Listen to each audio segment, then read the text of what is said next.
அறிவோம். வணக்கம் அன்பர்களே. இன்று நாம் அறிய போகும் பகுதி பாரூக்கு அதிகாரம் 5. எருசலேமே, உன் துன்ப துயரத்தின் ஆடைகளை களைந்துவிடு. கடவுள் உனக்கு அருளும் ஆட்சியின் பேரழகை என்றென்றும் ஆடையாக அணிந்து கொள்.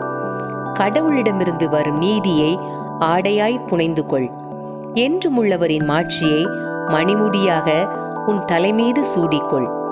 கடவுள் வானத்தின் கீழ் உள்ள எல்லா நாடுகளுக்கும் உன் பேரொளியை காட்டுவார்.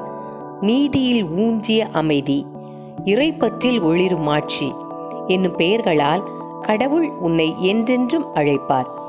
எருசலேமே, எழுந்திரு, உயர்ந்த இடத்தில் எழுந்து நில். கீழ்த்திசையை நோக்கு. கீழ்த்திசை முதல் மேற்றிசை வரை உள்ள எல்லா நாடுகளிலிருந்தும் உன் மக்கள் தூயவரின் சொல்லால் ஒன்று சேர்க்கப்பட்டு கடவுள் தங்களை நினைவு கூர்ந்ததற்காக மகிழ்வதை பார். பகைவர்கள் கடத்தி சென்ற உன் மக்கள் உன்னை விட்டு பிரிந்து சென்ற பொழுது நடந்து சென்றார்கள். ஆனால் கடவுள் அவர்களை உன்னிடம் திரும்ப அழைத்து வரும் பொழுது அரியணையில் வீற்றிருக்கும் மன்னர் போல் உயர்மிகு மாட்சியுடன் அழைத்து வரப்படுவார்கள்.